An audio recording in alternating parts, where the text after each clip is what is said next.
प्रिय मित्रों, नमो नमः।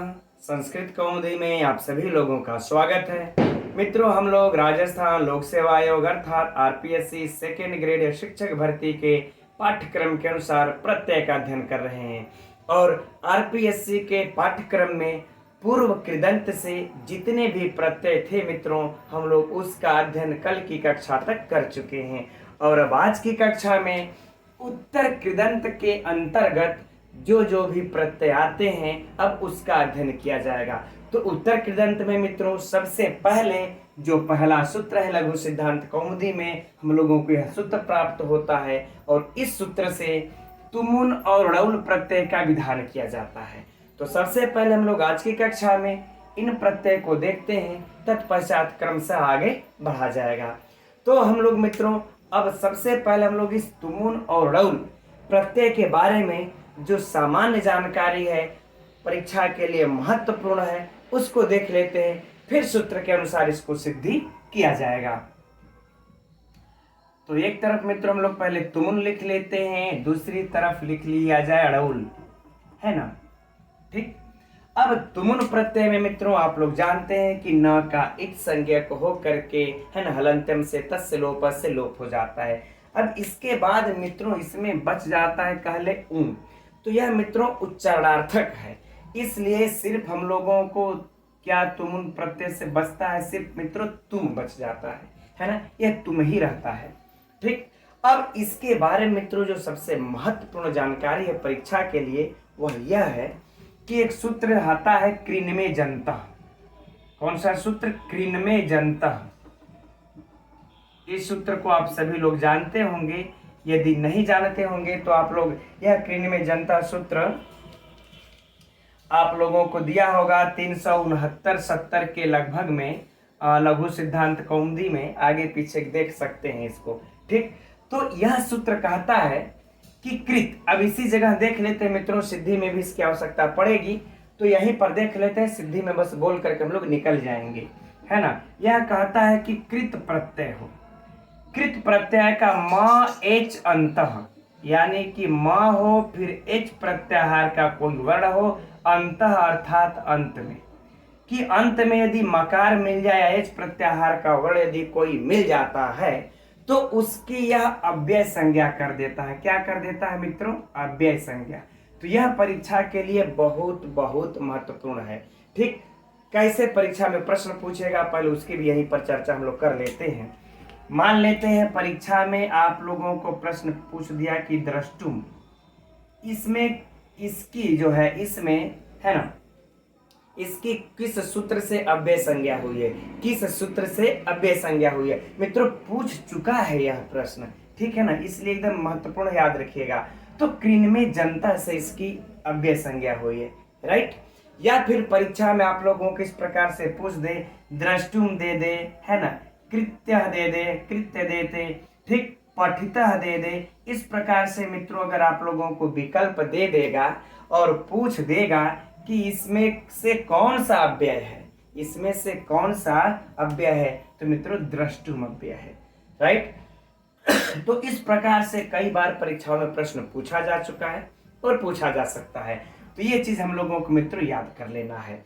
और दूसरी बात यह कि जब यह अव्यय हो जाता है तो फिर इसका मित्रों रूप नहीं चलता है ना। सिर्फ हम लोग अर्थात रूप नहीं चलने का भाव यह है कि स्त्रीलिंग पुल्लिंग नपुंसक लिंग में नहीं चलता है, अरे स्त्रीलिंग पुल्लिंग में नहीं चलता है, नपुंसक लिंग के एक वचन में ही इसका हो जाता है, जैसे कि द्रष्टुम, पठितुम, गंतुम, भोक्तुम, है ना, इस प्रकार से हो जाता है। इसका रूप नहीं चलेगा कि एक वचन द्विवचन बहुवचन में रूप चलाए, फिर ऐसा नहीं होता है। ठीक, तो ये एक अव्यय वाली एक नपुंसक वाली मित्रों हम लोगों को इस सूत्र से याद रखना है, और कृन्मे जन्तः वाली बात जो कि परीक्षा में पूछता है, राइट। ये तुमुन प्रत्यय के बारे में मित्रों सामान्य जानकारी हो गई, है ना। अब हम लोग थोड़ी सी जानकारी ले लेते हैं ड़ौल के बारे में, है ना। ड़ौल के बारे में मित्रों आप लोग जान रहे हैं कि ड़ की किससे संज्ञा होगी? चुटु सूत्र से। यह भी मित्रों परीक्षा के लिए महत्वपूर्ण है। ड़ की किससे होगी मित्रों? चुटु सूत्र से हो जाएगी।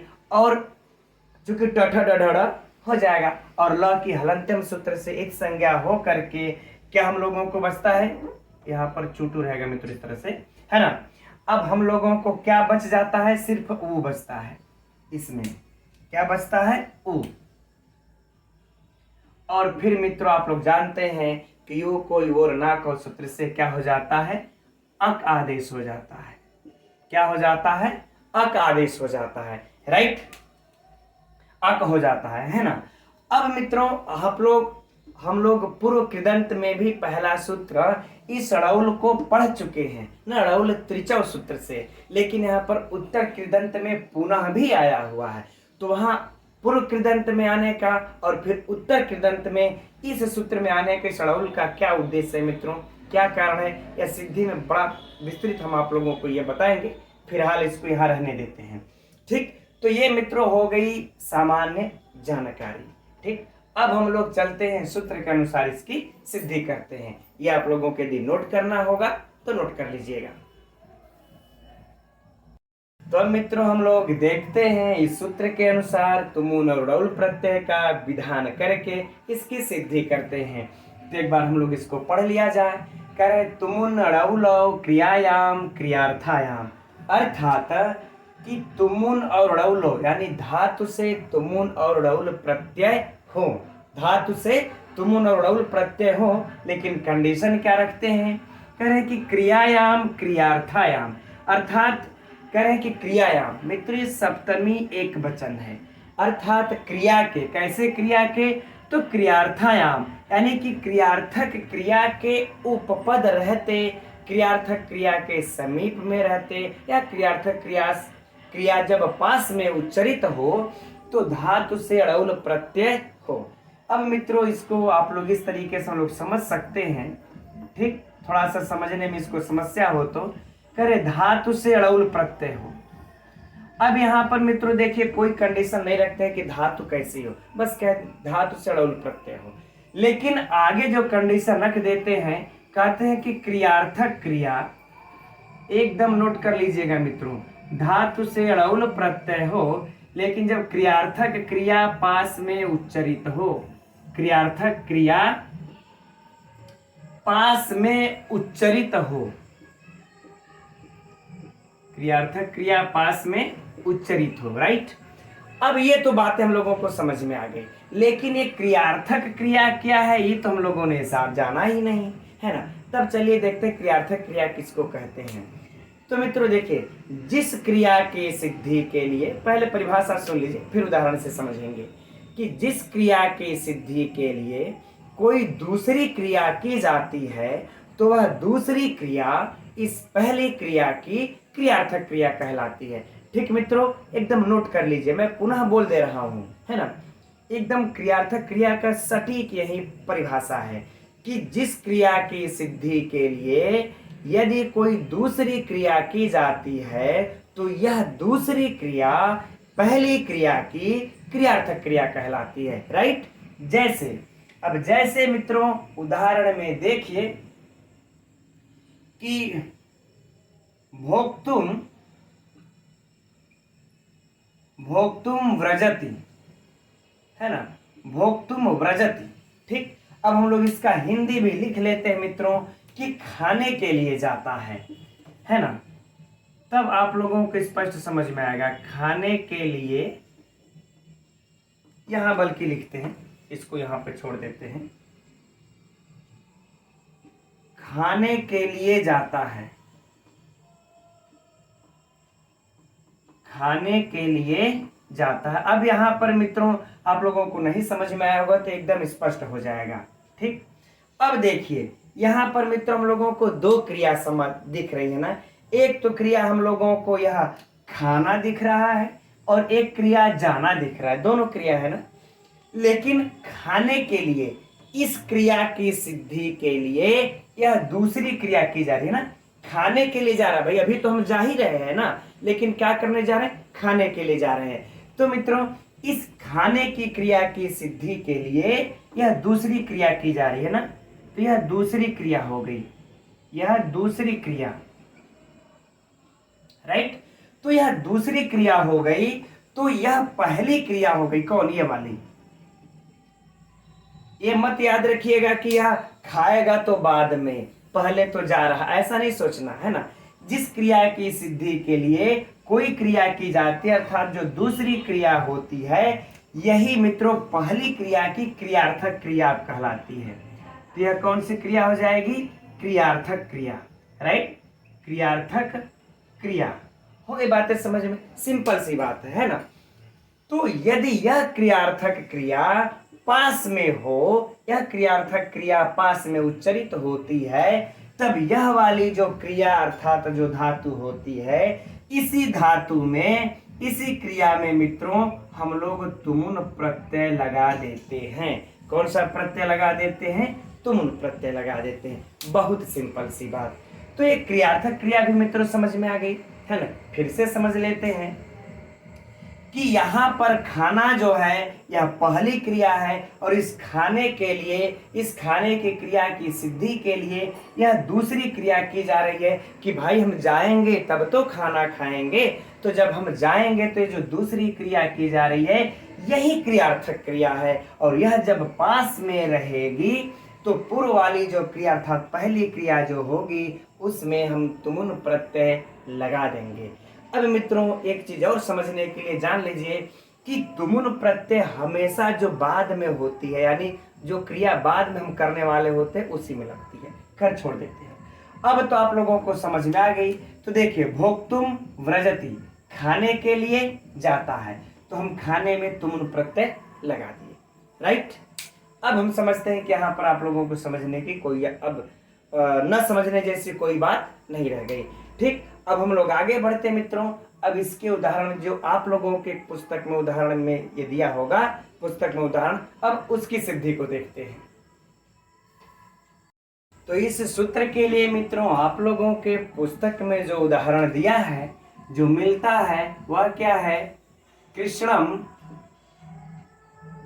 द्रष्टुम याति, ठीक है ना। कृष्ण को देखने के लिए जाता है। तो मित्रों हम लोग इसका हिंदी भी लिख लेते हैं, थोड़ा समझने में आसानी होगी, है ना, कि कृष्ण को देखने के लिए जाता है, राइट। ये हम लोगों की हिंदी हो गई। अब यहाँ पर मित्रों हम समझ रहे हैं, आप लोगों को समझने में कोई असुविधा नहीं होगी कि यहाँ पर जो जाना क्रिया है और देखना क्रिया है, तो यह दूसरी क्रिया है, और यह क्रिया जो है क्या है कि क्रियार्थक क्रिया है। कैसी क्रिया है? क्रियार्थक क्रिया है, और यह पास में उच्चरित है। अतः यहाँ पर जो देखने वाली जो क्रिया है, इस धातु से हम लोग इस सूत्र के द्वारा तुमुन प्रत्यय लग जाएगा, अर्थात द्रष्टुम में तुमुन प्रत्यय। तो मित्रों परीक्षा के लिए यहाँ पर जो महत्वपूर्ण प्रश्न बनेगा उसको भी खैर हम लोग देखते हैं। दृश्य धन, अब मित्रों यहाँ पर तुम ही लिख लेते हैं, क्योंकि तुमुन में हम लोग समझ चुके हैं कैसे एक संज्ञक होकर के तुम ही बचता है शेष, राइट ना। अब मित्रों यहाँ पर परीक्षा के लिए प्रश्न है ना, पूछा जा चुका है कि यह वाक्य पूछा कैसे जाएगा कि कृष्णम द्रष्टुम याति अस्मिन् वाक्य, इस वाक्य में कस्मिन् सूत्रेण, किस सूत्र के द्वारा या किस सूत्र से यह तुमुन प्रत्यय लगा है, किस सूत्र से तुमुन प्रत्यय लगा है। तो मित्रों उत्तर क्या हो जाएगा? तुमुन अड़ौलो, है ना। इस सूत्र से हम लोगों का यहाँ पर कौन सा प्रत्यय लग गया? तुमुन प्रत्यय। तो ये हम लोगों को याद रखना है, राइट। अब मित्रों अब यह प्रक्रिया, अब आगे बढ़ते हैं हम लोग। अब अगली प्रक्रिया क्या हो जाएगी? यहाँ लिख लीजिएगा तुमुन अड़ौलो से तुमुन, है ना। नोट्स बना रहे होंगे मित्रों तो इसको लिख लीजिएगा, से तुमुन प्रत्यय, है ना।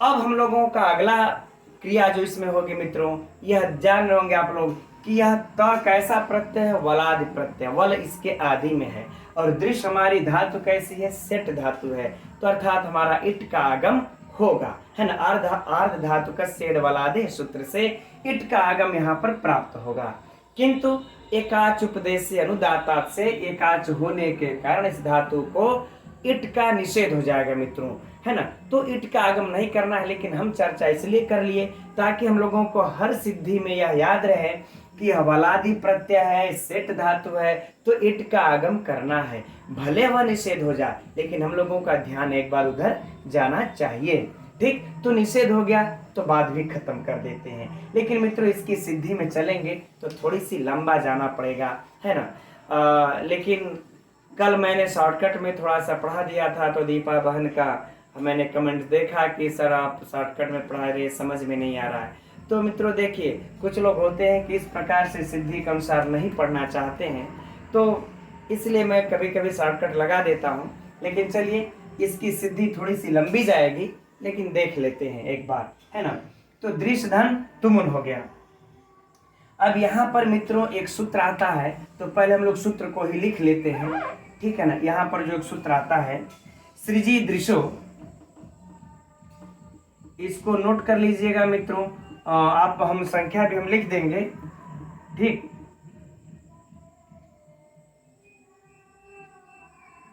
झल्यम किति, है ना, यह सूत्र क्या कहता है, सृजी दृशोर झल्यम किति, है ना। यह सूत्र आप लोगों को लगभग अगर ढूंढना चाहेंगे इसको तो 644-45 के लगभग में लघु सिद्धांत कौमुदी पर देख लीजिएगा, है ना।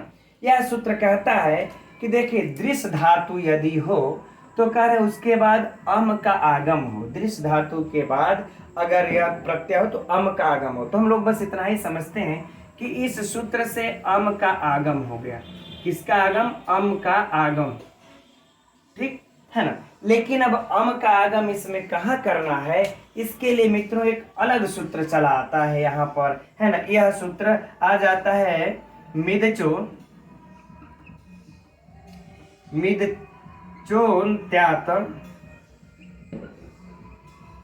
पर, ठीक है।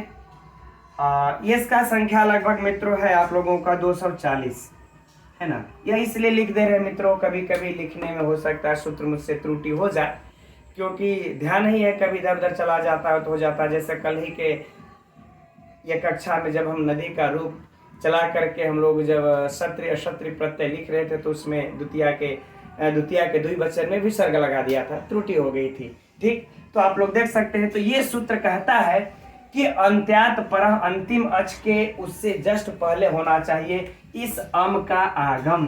तो इस अम का आगम मित्रों इस सूत्र से जस्ट इसके पहले होगा, तो हम लोग क्या लगा देंगे यहाँ पर अब, तो देखिए द्रि धन।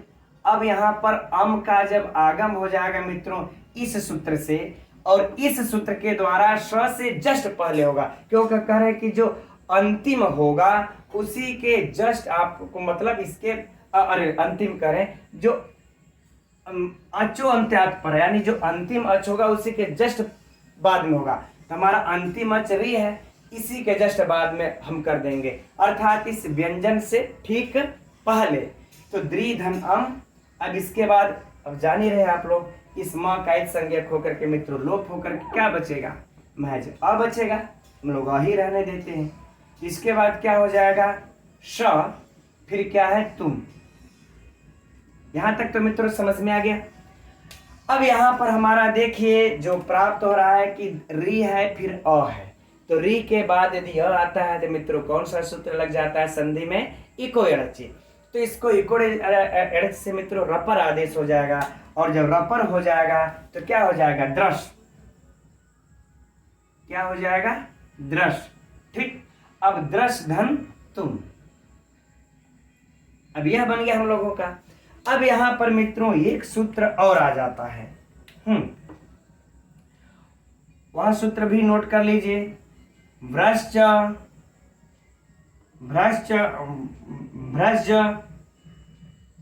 सृज, ये करके सूत्र आ जाता है और भी लंबा है, ठीक है। यह लगभग आप लोगों को 307 पर प्राप्त होगा, आप लोग इसको देख सकते हैं, पूरा अगर लिखना होगा तो वहां से नोट कर लीजिएगा। इस सूत्र के द्वारा यह सूत्र क्या करता है कि इस शकार को शकार कर देता, अर्थात मूर्धन्य शकार ना। इस सूत्र से क्या हो जाएगा, श को श, ये आदेश हो गया। तो अब हम लोगों का रूप क्या बन जाएगा मित्रों, आगे यह सिद्धि दृश धन तुम।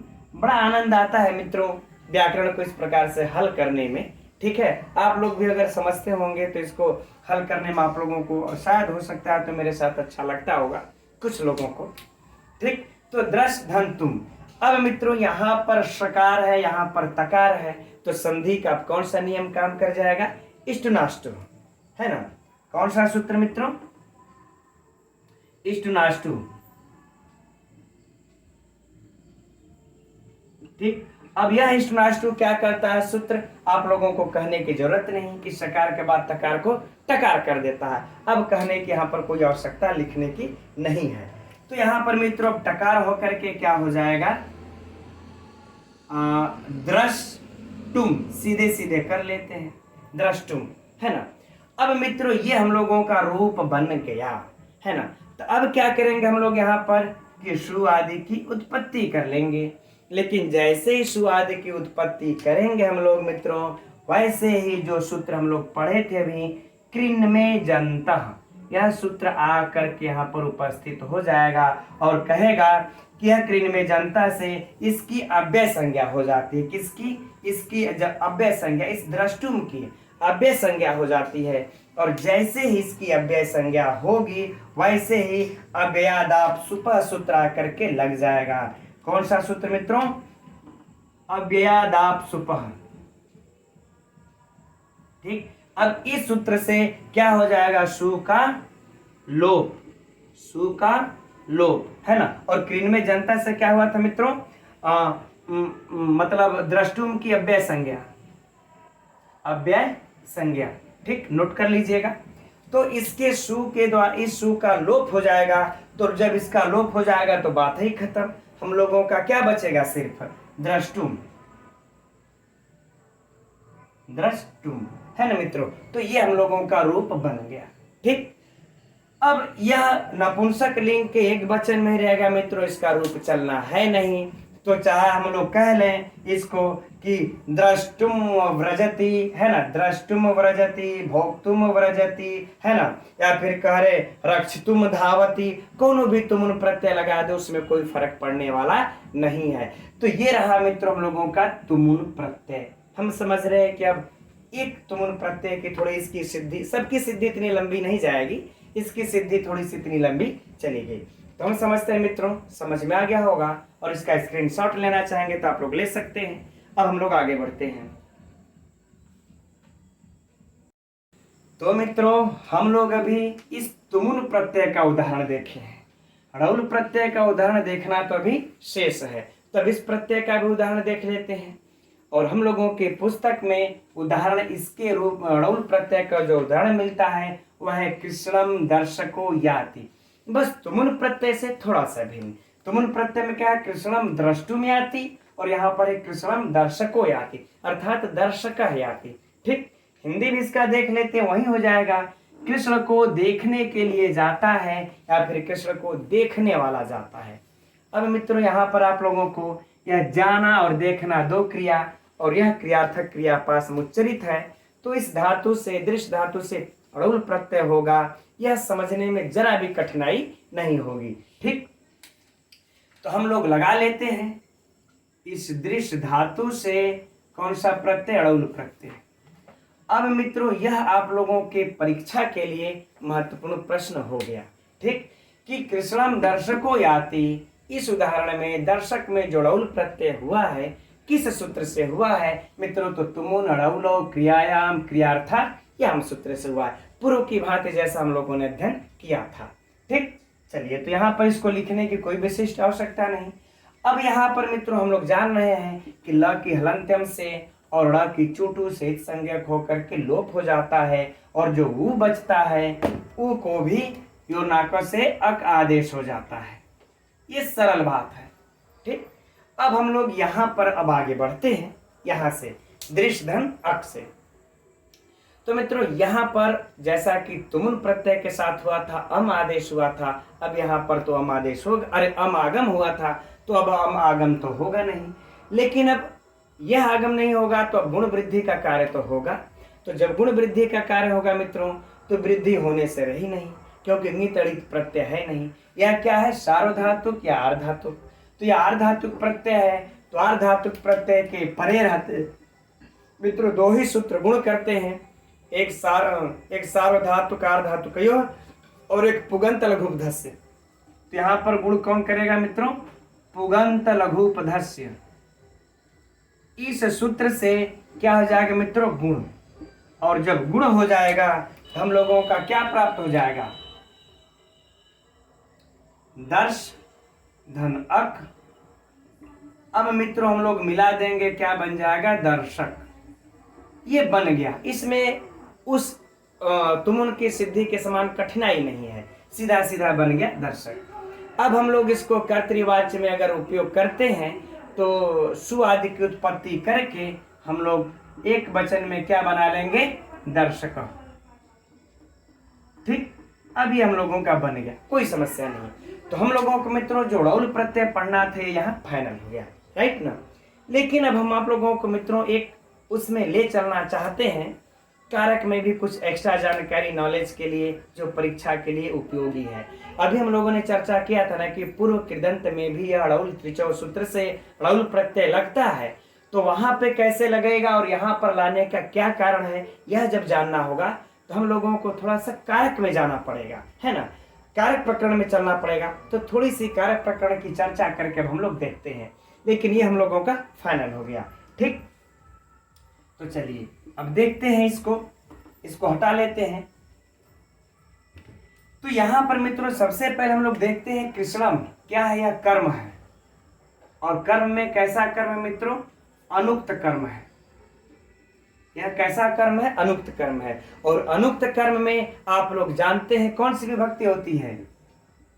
द्वितीय विभक्ति होती है। एकदम सरल शब्दों में समझिएगा, यह कारक प्रकरण भी मित्रों हम लोगों को यही उलझाता है, षष्ठी विभक्ति सबसे ज्यादा। और यहाँ पर भी षष्ठी विभक्ति का कार्य है। तो जरा ध्यान से समझिए इस चीज को कि यह क्या है? द्वितीय विभक्ति हुई है। अनुक्त कर्म में द्वितीय होती है, अनुक्ते कर्मणि द्वितीया स्यात्, द्वितीय ही होगी। लेकिन कुछ सूत्र अनुक्त कर्म में षष्ठी भी होती है। इस द्वितीय के साथ साथ मित्रों एक चीज और भी याद कर लीजिए कि अनुक्त कर्म में षष्ठी भी होती है। और इस षष्ठी को विधान करने वाला जो सूत्र है वह है कर्तृकर्मणो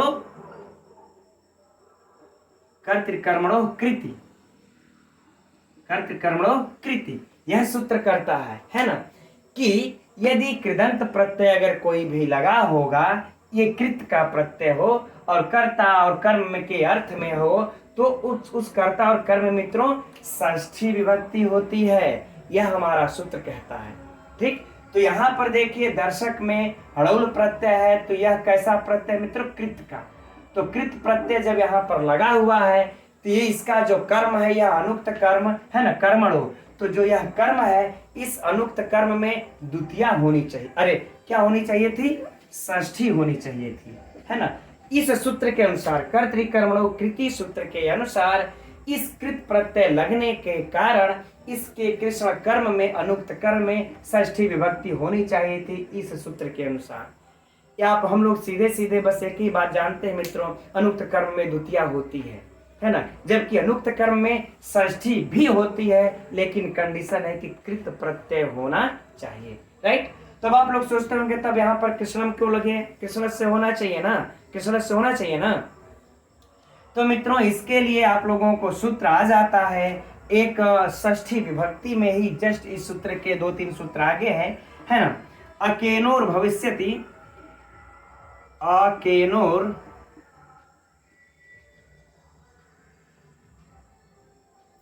भविष्यत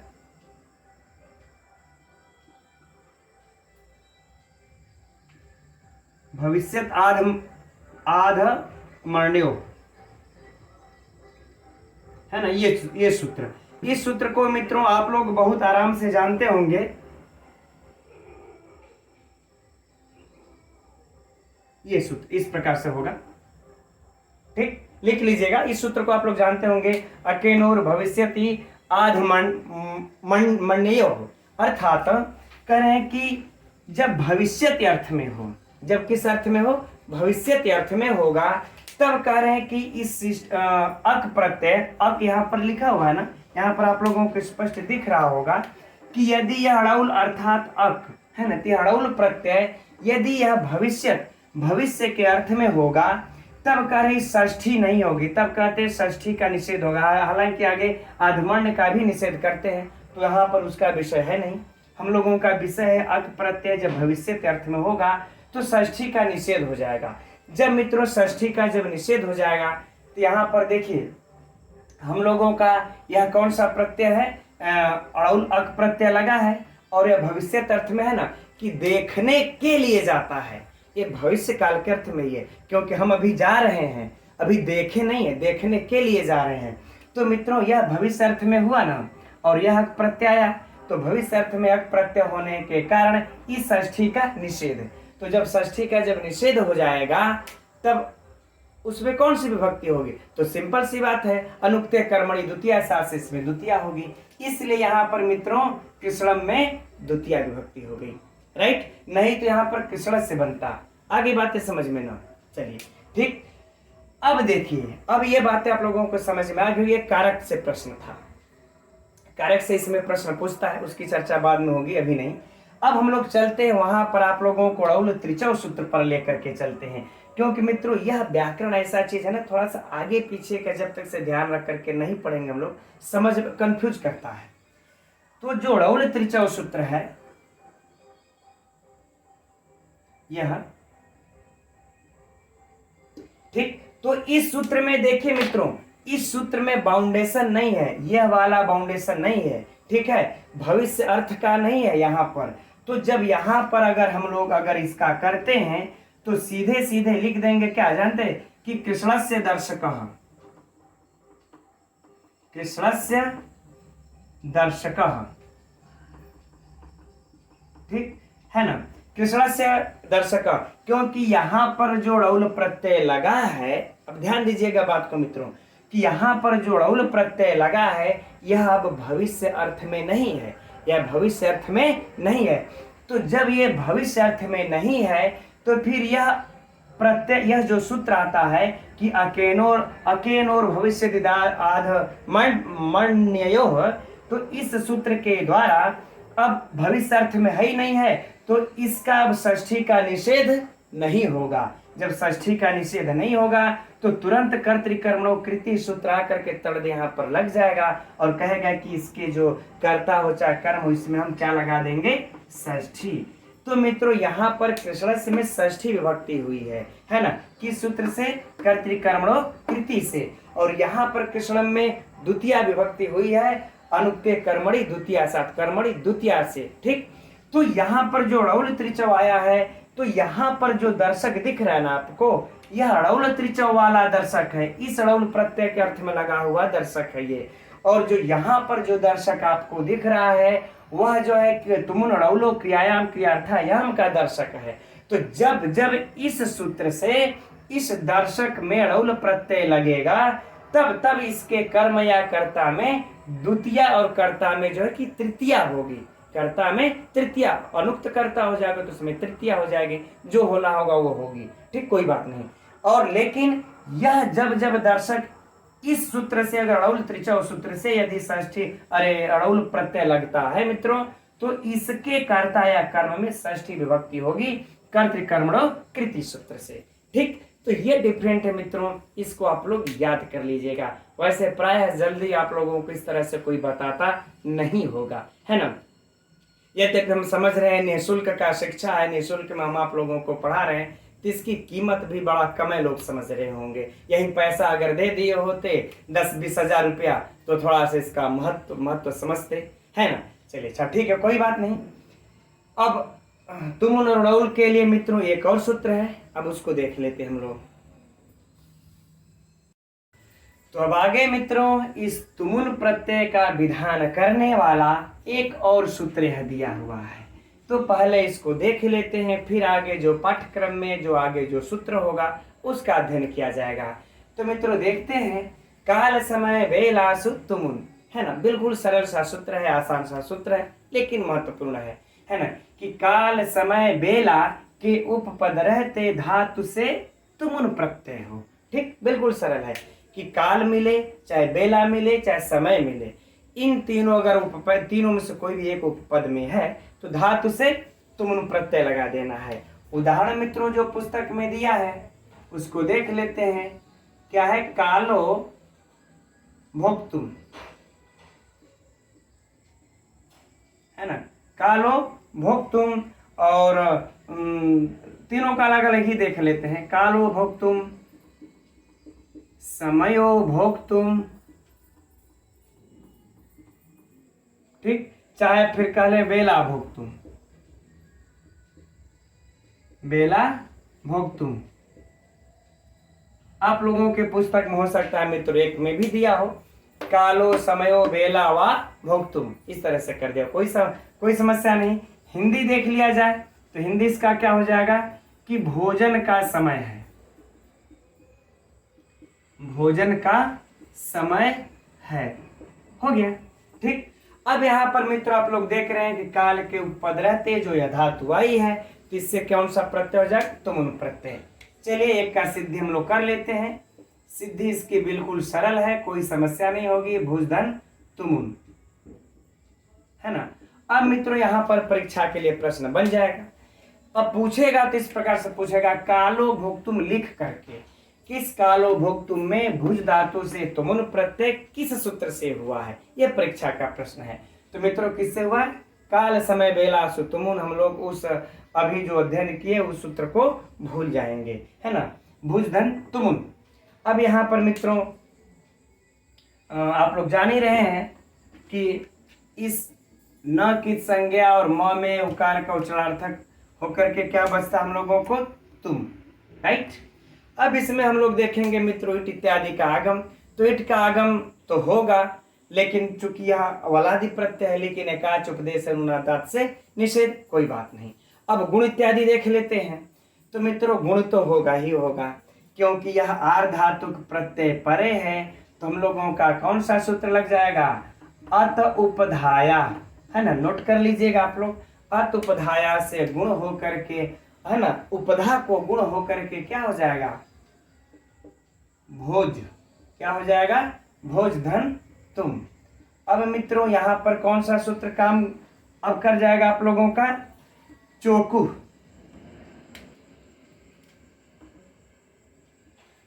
चोकु, है ना। और चोको सूत्र काम कर जाएगा। और चोको सूत्र क्या अब करेगा? इस जकार को मतलब जकार को गकार, क वर्ग, तो ये ज है, च छ ज, त क ख ग हो जाएगा ना। तो क्या हो जाएगा? भोग, भोग धन तुम। अब फिर अगला सूत्र आ जाएगा मित्रों कौन सा? अब आप लोग समझ सकते हैं, खरिच। खरिच से क्या हो जाएगा? ग को क, ग को क, राइट। अब मित्रों हम लोग ग को क करके क्या बना लेंगे? भोक्तुम, मिला देंगे, बन जाएगा भोक्तुम। अब सुवाद की उत्पत्ति करेंगे तो तुमुन प्रत्यय लगा है मित्रों, तो तुमुन प्रत्यय क्रिन में जनता वाला सूत्र आ जाएगा अव्यय, फिर अव्यय आप सुपा से लोप होकर के बस भोक्तुम शेष रह जाएगा, राइट। अब हम समझते हैं मित्रों इसमें आप लोगों को कोई समस्या, अब इसी तरह से इसका चलेगा। तुमुन और डौल प्रत्यय में कोई समस्या नहीं होनी चाहिए। बाकी अब अभ्यास के लिए मित्रों इस दोनों मतलब इसका हम अभ्यास के लिए आप लोगों को पीडीएफ, जैसे मैंने फोटो खींच के पिछले वाले का भेजा था, इसका भी भेज देंगे टेलीग्राम चैनल पे, देख करके अभ्यास आप लोग कर सकते हैं। अब इस पे हम कितना लिखेंगे? बहुत करेंगे तो 8-10 धातु लिख पाएंगे। तो मित्रों अब आज की कक्षा में यहीं तक रहने देते हैं। कल की कक्षा में हम लोग इसके आगे का जो प्रत्यय होगा वह अध्ययन किया जाएगा। ठीक है मित्रों, तब हम लोग कल मिलते हैं ठीक इसी समय 7:30 बजे। तब तक के लिए मित्रों नमो नमः।